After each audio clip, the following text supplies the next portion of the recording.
예수님을 믿는 우리 안에는 성령님이 계십니다. 아멘이지요. 우리 안에 성령님이 계신다는 것은 우리 안에 예수님이 계신다는 거예요. 우리 안에 하나님이 계신다는 거예요. 그래서 사도 바울은 로마서 8장 9절에 성령을 하나님의 영, 예수 그리스도의 영이라고 설명을 했습니다. 자, 성령은 하나님이십니다. 성령은 인격적이신 분이십니다. 성령은 우리로 하나님을 알게 하고 예수님을 알게 하시는 분이십니다. 예수님께서 이렇게 말씀하셨어요. 보혜사, 곧 아버지께서 내 이름으로 보내실 성령, 그가 너희에게 모든 것을 가르치시고 내가 너희에게 말한 모든 것을 생각나게 하시리라. 그러니까 성령님은요, 예수님의 말씀을 우리에게 가르치시고 예수님이 하신 말씀을 생각나게 하시는 분, 그리고 우리 마음속에 예수님의 뜻대로 살고자 하는 거룩한 소원을 품게 하시는 분. 그래서 성령을 받은 사람은요, 성령을 따라 살기를 원합니다. 반드시 그렇습니다. 그런데 문제가 있어요. 우리 안에는 두 마음이 존재를 해요. 두 마음이. 갈라디아서 5장 17절은 이렇게 말씀하지요. 함께 읽어볼까요? 시작. 육체의 소욕은 성령을 거스르고 성령은 육체를 거스르나니 이 둘이 서로 대적함으로 너희가 원하는 것을 하지 못하게 하려 함이니라 그랬어요. 우리 속에는요, 육체의 소욕대로 살고자 하는 마음이 있고 성령의 소욕대로 살고자 하는 마음이 있다는 것이에요. 그래서 이 두 마음이 서로 대적한대요. 서로 싸운대요. 서로 거스른대요. 그래서 우리로 하여금 우리가 원하는 것을 하지 못하게 한대요.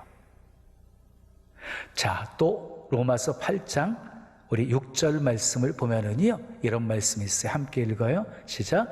육신의 생각은 사망이요 영의 생각은 생명과 평안이니라. 예, 육신의 생각은요 사망이래요. 영의 생각은 생명과 평안이래요. 그래서 우리는 생각을 잘 하셔야 돼요. 생각에서부터 악한 원수 마귀와의 영적 싸움이 시작되기 때문이에요. 여러분 기억하세요? 사탄의 제1 공격 지점이 어디냐면 우리 생각이에요. 이거 한시도 잊어버리시면 안 돼요. 마귀는 우리로 하여금요 육신의 일을 생각하게 만들어요. 그리고 육신의 일을 떨쳐버리지 못하잖아요. 그러면 계속 육신의 일에 몰두하게 만들어요. 전념하게 만들어요. 그러다가 우리 마음을 정복해버려요. 우리 마음이 사단에게 정복당하게 되어지잖아요. 그러면 육신을 따라 살게 되어져요. 말 그대로 죄의 종노릇 당하게 되어지는 것이에요. 그리고 종착역은 사망이에요. 사망. 그 대표적인 사람이 예수님을 배신했던 가룟 유다였습니다. 가룟 유다의 생각 속에 사단이 역사했어요. 우리 요한복음 13장 2절 말씀 우리 함께 읽어요. 시작. 마귀가 벌써 시몬의 아들 가룟 유다의 마음에 예수를 팔려는 생각을 넣었더라 그랬어요. 처음에는요 예수를 팔려는 생각을 넣었거든요. 근데 이 생각을 떨쳐버리지 못하고 골몰하니까 사단이 이번에는요 가룟 유다의 마음속에 들어가 버려요. 그게 요한복음 13장 27절에 소개되어 있어요. 그러자 가룟 유다가 예수님을 팔기 위해서 대제사장들을 찾아갑니다. 완전히 사단에게 지배를 받아가지고 지금 행동하고 있는 것이에요. 여러분, 가룟 유다의 결말을 잘 알고 계시지요? 예수님이 사형 선고를 받게 되어졌을 때 자기 죄가 얼마나 큰지를 깨닫게 되어져요. 깊이 뉘우치고 대제사장에게 받은 돈을 성전에 던지고 나가서 목매달아 죽어요. 그러니까 결국 육신의 일을 쫓아 살았던 이 가룟 유다의 결말은 사망이었어요. 생각이 이렇게 중요한 거예요. 생각이 이렇게 무서운 거예요.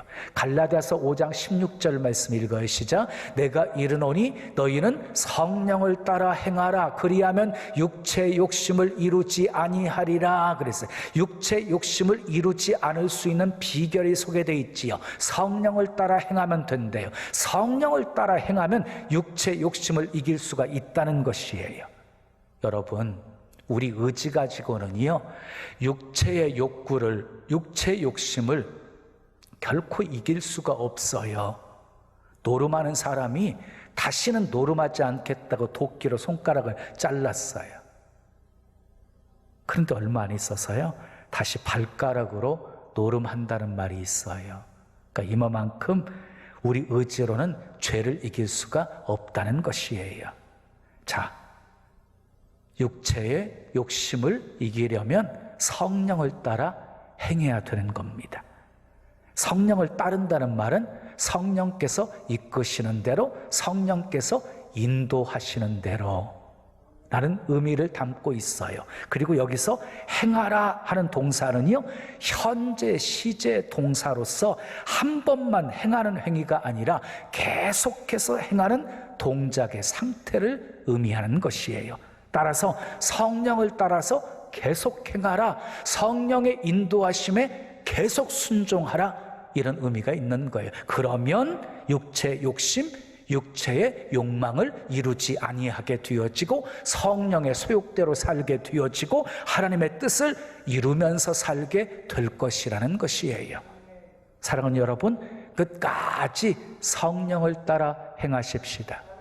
끝까지 성령의 인도하심에 순종하며 사십시다. 교회 주인은 누구십니까? 성도입니까? 목사입니까? 아닙니다. 교회 주인은 예수 그리스도이십니다. 그리고 예수님은 교회의 머리가 되십니다. 그러므로 교회의 생명력은 교회의 머리가 되시는 그 예수님의 뜻에 얼마나 순종하느냐에 달려 있는 것입니다.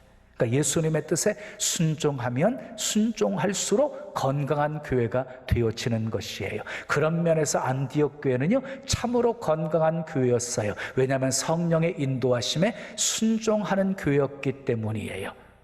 자, 사도행전 13장부터 안디옥 교회에서 이제 세계 선교를 향해서 복음이 확산되어져 가요. 아시아를 향해서, 그리고 유럽을 향해서, 그리고 로마까지 이렇게 복음이 확산되어져 가는 모습이 사도행전 13장부터 소개가 되어집니다.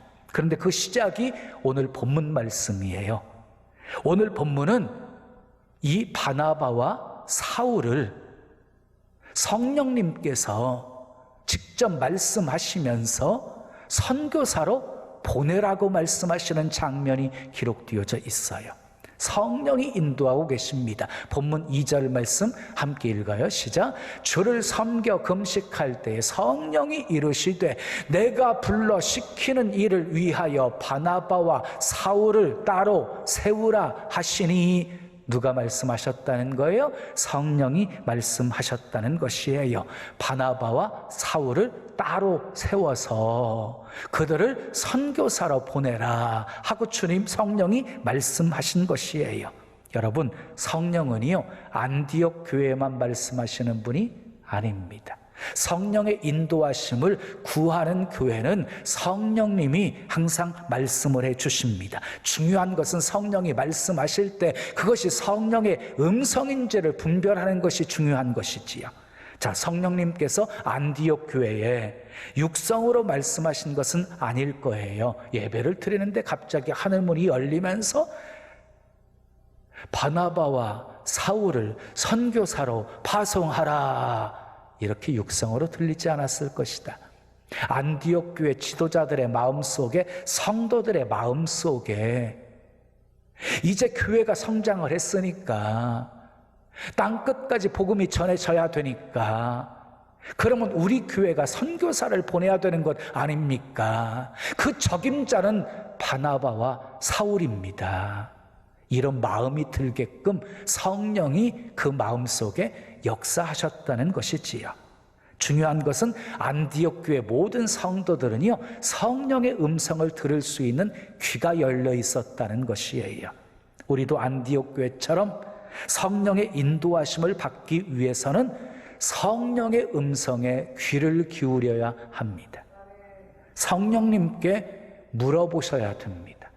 여러분들은 성령님께 얼마나 물어보십니까? 저는 이런 기도를 참으로 많이 합니다. 성령님, 우리 교회에 향하신 하나님의 뜻이 무엇입니까? 주님의 뜻 가운데 인도해 주시옵소서. 성령님, 주님 뜻이 아니면 막아주시옵소서. 계속 성령님께 물어봅니다. 그러면 성령님께서 마음의 말씀을 하십니다. 말씀하시면 순종합니다. 계산하지 않습니다. 주저하지 않습니다. 망설이지 않습니다. 그 다음 일은 주님이 책임져 주실 것을 믿기 때문입니다. 할 수 있게 하나님이 다 도와주셨어요. 그리고 그 다음은요, 하나님이 다 역사해 주셨어요. 다 하나님이 하셨습니다라고 고백할 수밖에 없게끔 우리 주님이 역사해 주셨습니다. 감사하게도 지금까지 중요한 일을 결정할 때마다 항상 우리 교회는 공동회를 하거든요. 전체 교인 대상으로 해서 동의를 얻어서 움직이거든요. 서울에서 공동회를 했어요.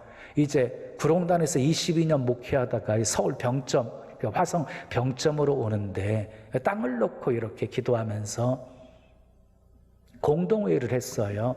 한 사람만 반대해도 안 간다고. 100% 동의해 줬어요. 100% 따라왔어요. 80% 이상은 이사까지 왔어요. 그리고 이 동탄체프를 건축할 때도 마찬가지였어요. 공동회의를 했어요. 모두가 다 동의해 줬어요. 아니오하는 사람이 한 사람도 없었어요. 만약에 누구 한 사람이라도 반대했으면 진행되지 못했을 거예요. 물론 누가 반대해도 성령이 말씀하셨기 때문에 기도하다가 다음에 또 공동회 또 열고, 또 반대하면 또 기도하다가 또 열고. 왜요? 성령이 말씀하셨으니까 순종해야 되잖아요. 그럼 무슨 기도를 하겠어요? 반대하는 사람이 있으면 하나님, 저 마음도 움직여주세요. 하나님의 뜻이면 저 마음도 감동시켜주세요. 이렇게 기도하다가 다시 공동회 하겠지요. 근데 우리 교회는요, 한 번의 공동회로 모든 것이 다 끝났어요. 반대하는 사람이 지금까지 한 사람도 없었어요. 만약 한 사람이라도 반대했다고 한다면은 지금의 신나는 교회는 없습니다. 여러분 기억하십시오. 모든 일의 실패가 성령의 음성을 듣지 못해서 생기는 것은 아닙니다. 그러나 한 가지 분명한 것은 성령님의 인도하심 없이 시작한 일은 결국 실패로 끝난다는 것입니다. 그러므로 많은 일을 하는 것이 중요한 것이 아니에요. 한 가지 일을 하더라도 성령님의 인도를 받으시면서 해야 된다는 것이에요. 그러기 위해 성도들이요, 모두 하나가 되어야 돼요. 하나가 되기 위해서는요, 합심하여 기도해야 돼요. 안디옥 교회 모든 성도들이 금식하면서 함께 기도할 때 바나바와 사울을 선교사로 보내라는 성령의 음성을 듣게 되어진 것입니다.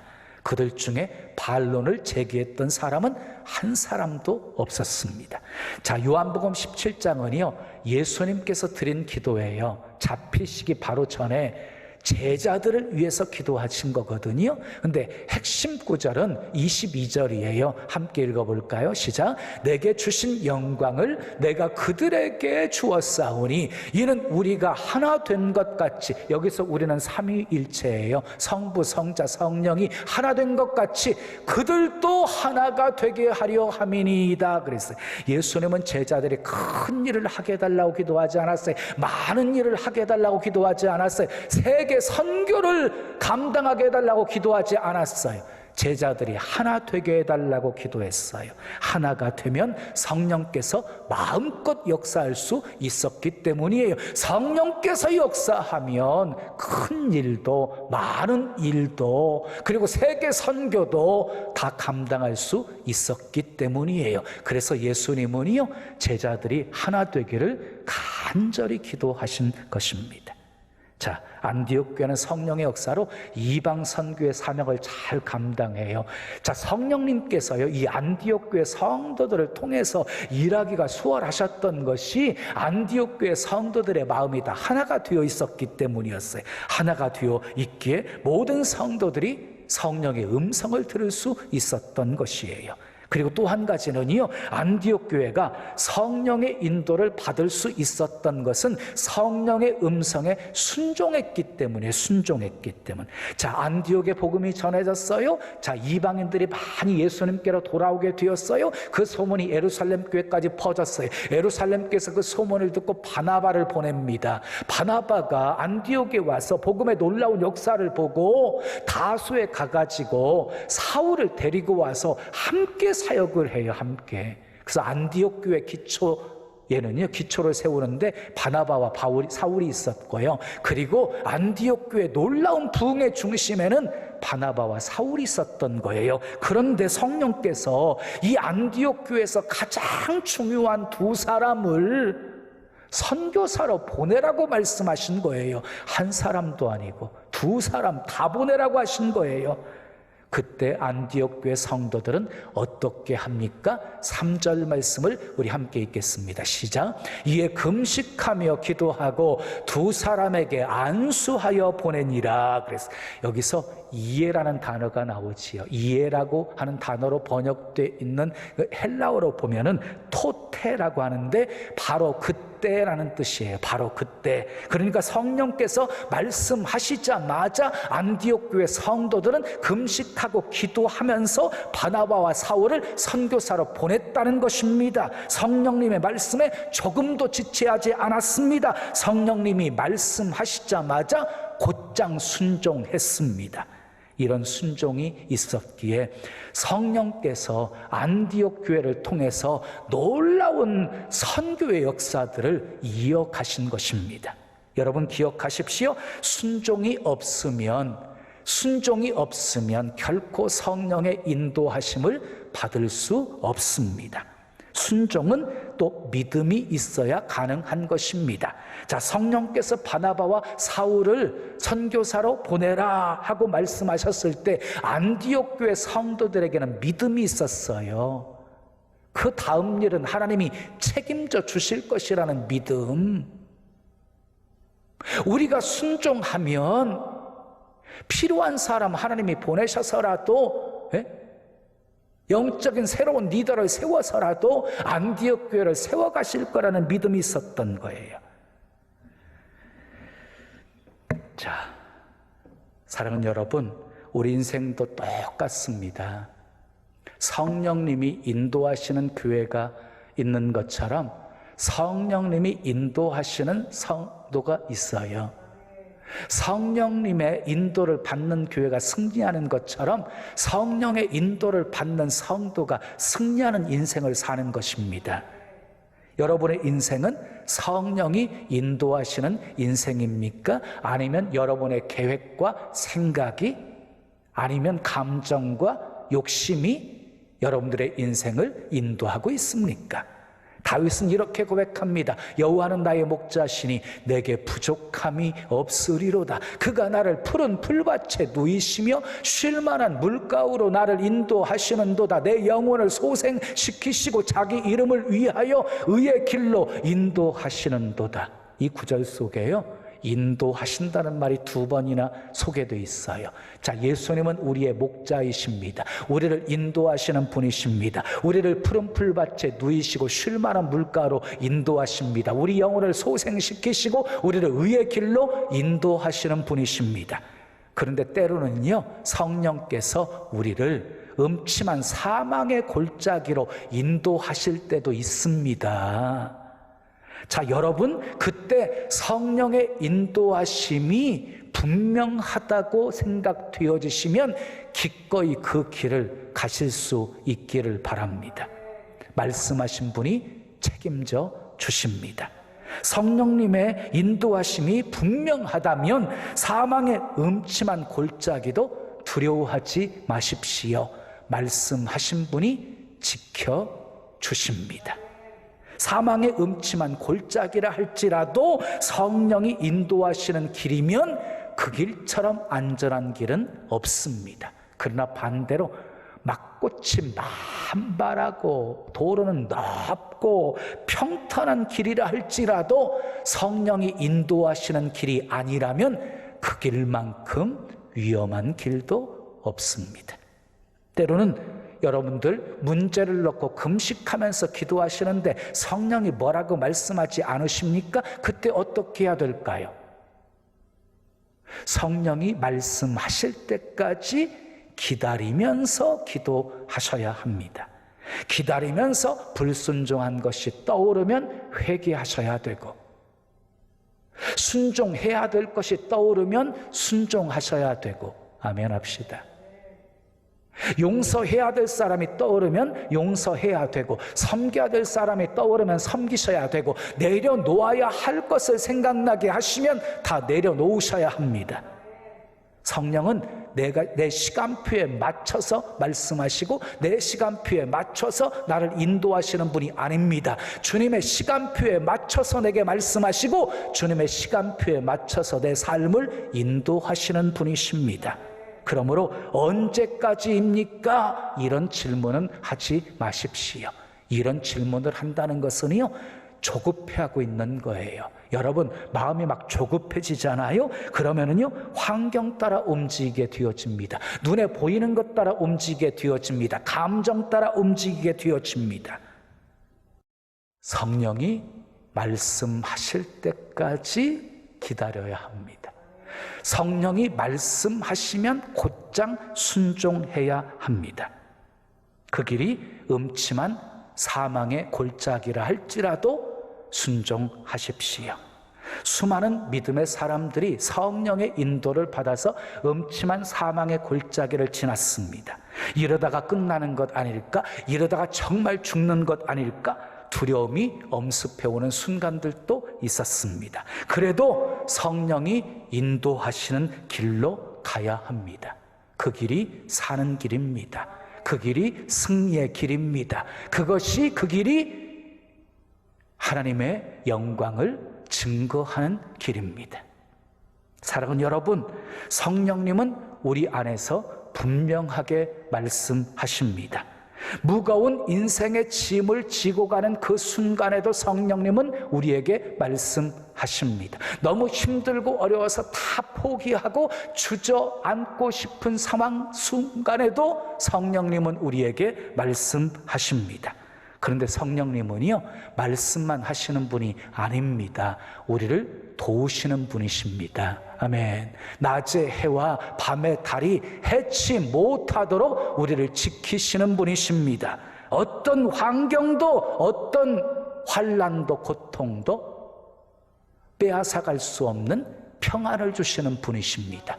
넉넉하게 이기고 또 이길 수 있도록 힘도 주시고 능력도 주시는 분이십니다. 사랑하는 여러분, 성령님의 생각을 붙잡으십시오. 성령님의 인도하심에 온전히 순종하십시오. 그러면 성령님께서 우리 마음을 주장하십니다. 성령님께서 우리의 삶을 인도해 주십니다. 높은 산도 오르게 하시고 험한 골짜기도 건너게 하십니다. 좁은 길 십자가의 길을 걸어가도 기쁨으로 감사함으로 찬송하며 걸어가게 하십니다. 여러분, 성령이 무엇을 말씀하시든지 두려워하지 마십시오. 불가능을 생각하지도 마십시오. 우리가 할 일은 순종입니다. 그 다음은 말씀하신 주님이 책임지시는 것입니다.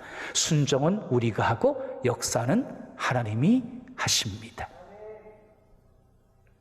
성령의 인도하심에 늘 순종하셔서 안디옥 교회처럼 쓰임받는 신나는 교회, 안디옥 교회 성도들처럼 쓰임받는 성도들 다 되시기를 예수님의 이름으로 축원합니다. 축원합니다.